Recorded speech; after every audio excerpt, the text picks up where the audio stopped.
New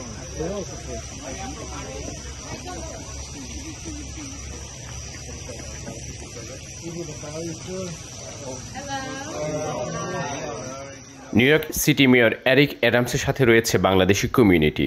new ইয়র্কের স্বনামধন্য home care বাড়ি হোম কেয়ারের কর্ণধার আসিফ বারী এবং মুনমুন হাসিনা বাড়ির লং আইল্যান্ডের বাসভবনে গেলে মেয়রকে আশ্বস্ত করেন আসিফ বারী টুটুল। মেয়র নির্বাচিত হওয়ার প্রায় 2 বছরের মাথায় প্রথমবারের মতো কোনো বাংলাদেশির বাড়িতে গেলেন সিটি মেয়র। মঙ্গলবার সন্ধ্যায় দ্য বারি স্টেটে গিয়ে মেয়র নিউ ইয়র্কের বাংলাদেশিদের উত্থানের ভূয়সী প্রশংসা করেন। দ্য বারি স্টেট ঘুরে দেখে তিনি আবির্ভূত হন। We are aligned at these significant family is able to receive a letter from President Barack Obama, is able to have the mayor of the most important city on the globe in your home.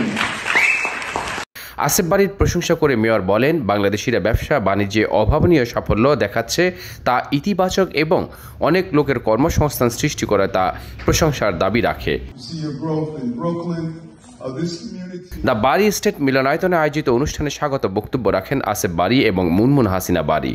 তারা বলেন, নির্বাচিত হওয়ার পর প্রথমবারের মতো বাংলাদেশি কোনো বাড়িতে মেয়রের আগমনে তারা সম্মানিত বোধ করছেন। একই সময় তারা নির্বাচন সহ সব বিষয়ে মেয়রের হাতকে শক্তিশালী করতে সকলের প্রতি আহ্বান জানান। অনুষ্ঠানে আসিফ বারী এবং মুনমুন বারীর 3 সন্তান মুহিব বারী, সাবা বারী ও আদি বারী ছাড়াও জ্যাকসন হাইটস বাংলাদেশ বিজনেস অ্যাসোসিয়েশনের জেবিবি এর president Gias Ahmed, mayor Eric অ্যাডামসের ভাই ব্রায়ান অ্যাডামস বক্তব্য রাখেন। অনুষ্ঠান উপস্থাপনা করেন শামসুন নাহার নিম্মি। এছাড়া মঞ্চে ছিলেন রিয়েল এস্টেট ইনভেস্টর ও ইস্টার্ন ইনভেস্টমেন্টের কর্ণধার নুরুল আজিম। অনুষ্ঠান শেষে দ্য বারি স্টেট দীর্ঘ সময় ঘুরে দেখেন মেয়র। তিনি অনুষ্ঠানে অতিথিদের সাথে ছবি তুলেন। প্রায় 2 ঘন্টা বাংলাদেশিদের সাথে সময় কাটান সিটি মেয়র। এ সময় বাংলাদেশি কমিটির বিভিন্ন শ্রেণী পেশার লোকজন উপস্থিত ছিলেন। সৌরভ ইমাম, এমসিটিভি, নিউ ইয়র্ক।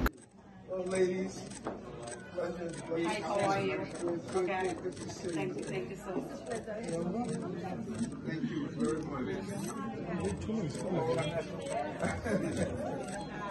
much.